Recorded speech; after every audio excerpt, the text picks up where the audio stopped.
Gerrymandering, the dark art of politicians picking their people rather than people picking their politicians, continues unabated in America. Yesterday, though, we saw some rare evidence of nonpartisan redistricting success in Michigan and Virginia. But in Ohio, where voters passed a constitutional amendment to have a nonpartisan process put in place just a few years ago, the state GOP rammed through hyperpartisan maps that could give them a built-in 13-2 congressional seat advantage. Well, yesterday, that plan got its day in the Ohio State Supreme Court. And joining me now to discuss it is David Pepper. He's the former chairman of the Ohio Democratic Party and the author of Laboratories of Autocracy, a wake-up call from behind the lines. So, David, thanks for joining us on New Day. Tell us what happened in this hearing yesterday, which I should note included the son of the current governor sitting in judgment after refusing to recuse himself. Yeah, that was sort of symbolic of how broken Ohio's politics is, such an egregious conflict of interest. So we have a pretty balanced Supreme Court at this point. We have three Democratic endorsed justices, three Republican endorsed justices, and a Chief Justice who voted against the last gerrymander in 2011. So the argument yesterday was about the congressional map that, as you said, it would be rigged to be about 13-2 or 12-3. Incidentally, the breakdown in Ohio is somewhere around 53% Republican, 47% Democrat. So a fair map would be around 8-7. 12-3, 13-2 is outrageous. And so they faced tough questions yesterday. We'll now wait. Hopefully, this week or soon we'll get an outcome. And then if the court strikes the map down, obviously I hope they do, then it would go back to the State House to get their act together and start trying to follow the Constitution. Yeah, what a novel idea. And I'll say, those stats registration stats, that doesn't even count for the independent voters that make up a plurality of voters in the state of Ohio. Right. Well, the formula is you're supposed to take the last 10 years of statewide elections and do the math and figure out where your breakdown is. And the Republicans, by the way, the Republicans were caught using two sets of books.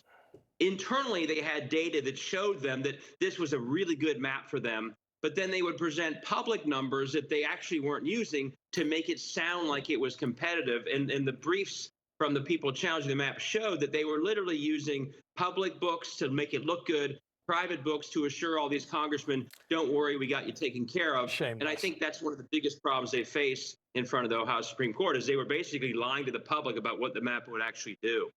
Well, look, we've seen states push through these hyperpartisan maps from Republicans in Texas to Democrats in Illinois, some of which are being now challenged in court, as you're doing. But what do you make of the success of these nonpartisan processes in Michigan and Virginia yesterday? We don't usually get to talk about the good stuff in that regard. Yeah, I've always said if you took, 10 randomly selected citizens and had them draw a map, it would be always far better than the politicians. Mm-hmm. And Michigan proved us right yesterday. Ohio tried a constitutional amendment for an independent commission, and it failed 70-30. That's why we went with the changes that ultimately passed. But there's no doubt that if you get the politicians out of the room completely, that the average citizen, if you pick 7 viewers, they would do a better job because they don't have the inherent conflict of interest of people trying to rig their own election. Before we go, I want to talk about your book, Laboratories of Autocracy. It's about the way state legislatures divide the country.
Battle for democracy And everything should be shaped from that. We shouldn't only fight for it in a few swing states in a presidential year. We have to fight for democracy every year at every level.